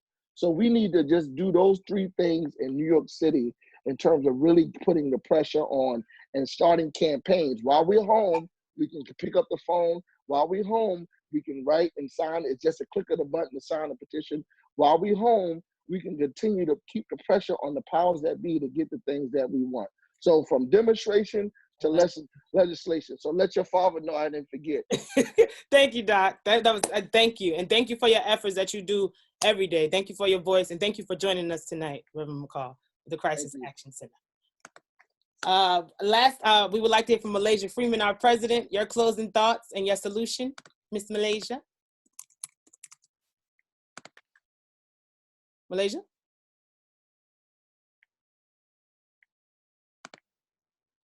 Oh, there we go. Okay. The last thing I want to say, as I said before, last week, is about getting more youth involved, because like I said before, things have changed since the pandemic. But I also know that because a lot of us are staying in the house, our youth, they don't have much to do. So to get them involved in what's going on and to make sure that they're productive, invite them to these conversations, whether you're telling your niece, your nephew, your cousin, or a friend. Every time you see a flyer about these conversations, make sure to repost it on your social media. Make sure to share it to someone so that we can have more youth joining our calls every Monday coming, so that they can know what they can do after this pandemic to make change in their community, so that they know that their voices are not unheard. Thank you, Malaysia. Powerful, per the usual. Thank you for your voice, and thank you for what you do daily. We love you. We know that. We would like to hear from Ms. Emma Snipes. Em? Yes, everybody. I just want to piggyback off of what everybody said. Yeah, so, I would just want to go back to what you said about Mayor de Blasio. I have choice words for Mayor de Blasio about them here. I don't think that anything that he says is justice. He said a lot more in a lot of other police brutality cases, as opposed to just stopping the social distancing. Yes, that is nice. While that is absolutely nice, your police officers are still killing us. Your police officers are still brutalizing us. So I just want to touch on that.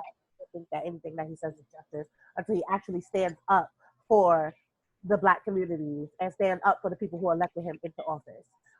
Second thing I did want to say, piggyback off of the census. Everybody, please do your census. Very important. We have to come together. We got to get our numbers in. We got to get counted, because it's real. This is, like I said last week, it's about protective gear. It's about education. It's about how, like kids have to remote learn. They had to get iPads and everything. That was based off a budget from 10 years ago. So now, years later, we need more funding. We need more numbers to be counted. We need more people to be counted. People who are not citizens, they can also be counted as well. I just want to also shout out that Erica's birthday is coming up. It's on the 29th, so stay tuned for the Zoom flyer. We're going to do a discussion around her birthday, basically, calling everybody out, because, we had a CCRB trial, and a lot of other victims reach out to me and they say, how do I get the CCRB involved? So we're calling the CCRB out. So we're calling them and we're asking them, what are y'all doing about social justice and enforcement? What are y'all doing about policing in communities? How do we get the CCRB involved? How do we get the organizations involved? We need all hands on deck. Like, what we need all elected officials on deck, or you will not be voted in again. You will not be again. We will not be voting for you. We will not be supporting you unless you support us. Now is the time, and enough is enough. You need to get one of these calls. You need to show your face, and you need to stop in, even if it's for 2 minutes. You're an elected official. I know that you're busy, but you ain't that busy because we're in a shutdown. So we need you guys to step up, speak up, step up, and just support us. We supported you. We got you into the office. Now what you're going to do for us? So I just to stay tuned. Follow me on social media. Look forward to discussions and keep attending Huddle. Keep going strong. I'm a Huddle. I'm a Huddle baby. I can't say I'm a because I'm a Huddle baby. I started with so, you know. We love you, Emerald. Yes, thank you. We love you, Emerald, and thank you for your voice. Thank you for your spirit, because you don't have to keep going, but you do every day. Thank you for your example. Thank you. Sincerely, for real. You know, we got your back all day, all night. Okay. I want to hear words before we close out with Mary Pat Hector, our national director. I would like to hear from Dominic Sharpton. Your final thoughts? I just want to say, I mean, this has been incredible hearing from so many thought-provoking leaders, young people who are activated, who are engaged, and who really, really mean to be present, to make a difference. This is, like so many people said tonight, this is going to take all of us coming together. It's going to take, strategy on many levels for us to, really, really ignite the change that we want to see. But we need all of you involved, not just listening, not just tuning in, but to be actively doing something. So whether it's going, just around your family, making sure that everyone's registered to vote, making sure that everyone has filled out their census, that can go such a long way in your own community. Making sure that, you're talking to your family members who are not living in your state, making sure that you're engaging them, talking about the conversations that you are a part of, like this one, about what we talked about, what people can do. Making sure that, you are checking in and making sure that you are doing what you can physically to keep yourself safe, to keep your children safe, to keep your family safe. And, a safer us, a stronger community is definitely a stronger, most impactful nation. I want to really talk about what Kyra was saying and about the policy standpoint, and that, we can talk until we're blue in the face about solutions, about how to keep our children safe. But at the end of the day, if we don't attack that multi-level with the policies and with the laws and making sure that they are changed and making sure that police are being held accountable for their actions, then there's really not much change that we're going to see happen. So we've got to really be engaged. We got to really be involved, and you got to be really serious about how that looks in the next couple of weeks. And as we are moving, to a summer where we're losing summer employment for youth, we're losing opportunities for young people right now. We don't know how the economy is going to continue to thrive right now. And so we really need to be engaged and involved as to what we can do to help each other. And so we really need to be, diligent in that. We've got to keep coming to youth huddle meetings. We've got to keep engaging our families, and we've got to keep the pressure on for what is important, because if we don't do it, then it's not going to get done. So I just want you all to just take that away tonight. And thank you all for continuing to support the Huddle. We know that the Huddle is a really strong advocacy group, and we've got to keep it that way. Even in our virtual setting, we know that we are making a difference and that we're impacting our lives. So we've got to stay diligent and stay involved. God bless you all. Love you all. Look forward to seeing you again next week. Ashley Sharpton, thank you for your leadership. Thank you for your vision. Thank you for being consistent and diligent and making sure that young people have this platform to engage ourselves and to educate ourselves. Thank you, Ashley. Thank you. And thank you all for joining us again. Couldn't be done without the team. That's NAN Youth Huddle, always, all day. And we learn from the best in National Network, in my opinion. Bria Great, you helped to make these virtual huddles happen. Thank you for your leadership. You didn't have much to say tonight, of course, but I just wanted you to say something before we close out with Mary Pat. Sure. Hi, Ashley, and good evening, everyone. This was a really informative discussion. I'm actually really sitting back here taking notes on everything that everyone's saying so that I can share with youth that I'm, engaged with. But what I wanted to add, and I mentioned it in the chat, was really just encouraging our youth to be involved in our communities now. Let's not wait until, they're around the age where they start running to the polls. We really want to connect with them. And a gentleman on the panel mentioned accountability. So just making them feel important and involved in our community and having them take a role. I know that there's youth programs. You guys had Andy King on last Monday where he talked about the youth empowerment program, where they allow youth to have a platform and discuss the issues that are in their community. Let's encourage them to come to town halls. Let's encourage them to go to their local representatives' offices and get to know who the people are that are on the grounds making the decisions and putting policy into place. And that's something that Kyra was talking about. Let's really get them engaged so they, you know, they're our new generation of leaders. So I think it's just really important that we get them engaged now and not wait until they turn 18. Right. Thank you, Bria. Amen. You're welcome. Thank you. Last but not least, our National Youth Director, Miss Mary Pat Hector. Coretta Scott King once said, "Hi, Marcus." He once said, "The struggle is a never-ending process. Freedom is never really won. You win it and earn it in every generation." Right. And that means that each and every person on this phone call and watching has work to do. I do want to encourage everyone right now on Netflix. There is a series where it highlights some of the work that we've done at National Action Network, as well as our leader, called Trial by Media. It's currently trending on Netflix. So if you want to continue to see some of the work that we've done and where we really started as an organization, I encourage you all to check out that Netflix special. And just stay active, just stay engaged. We talked a lot about running for office. There's a lot of times as a young person where I feel like I'm not getting what I need from elected officials that have sat in these seats for 30 and 40 years. If you are a young person and you are watching this, run for office. You literally have nothing to lose. There are people who will support you. And, you know, 2016, I learned that anyone can run and win any position that they want. Just reach for the stars and dream big and try. You have an advocate and a supporter in me.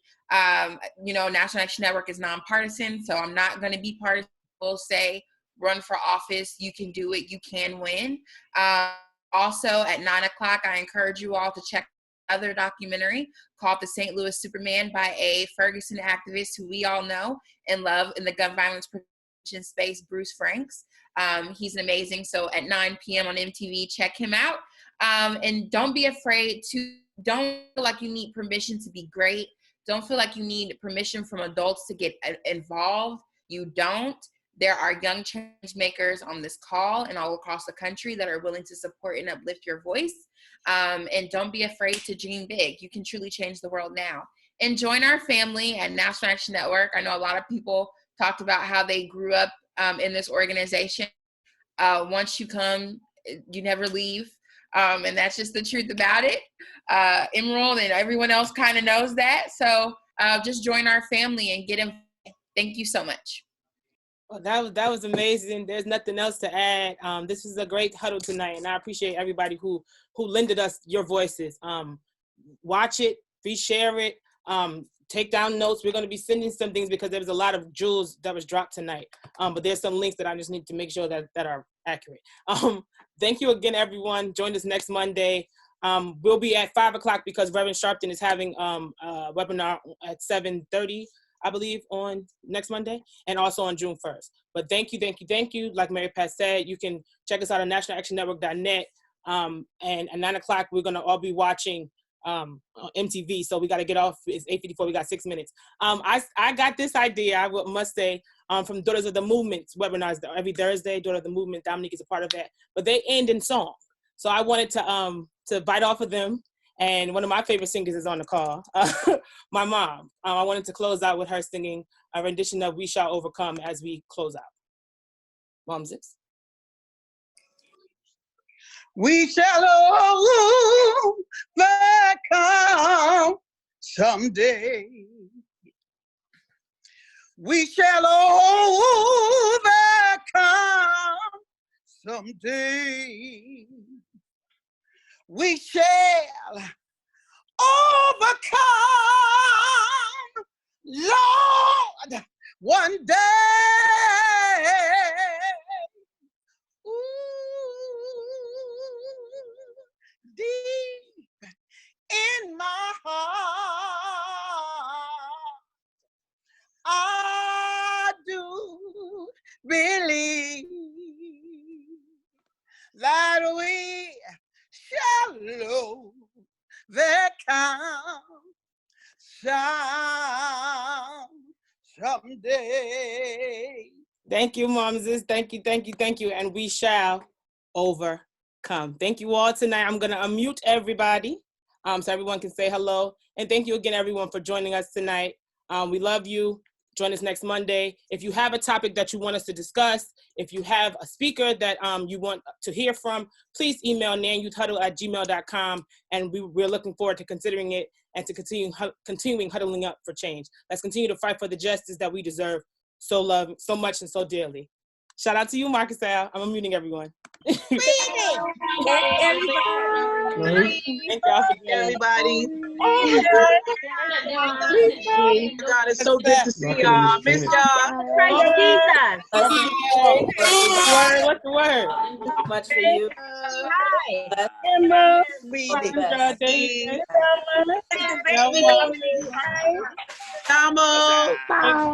Marcus. Hey, family. Hey, guys. I'm Mumses. Happy birthday, Mumses. Happy birthday. Maria Davis, Patrice, Seneca. We love y'all. God bless y'all. Bye-bye. You guys were great speakers. Most awesome speakers ever.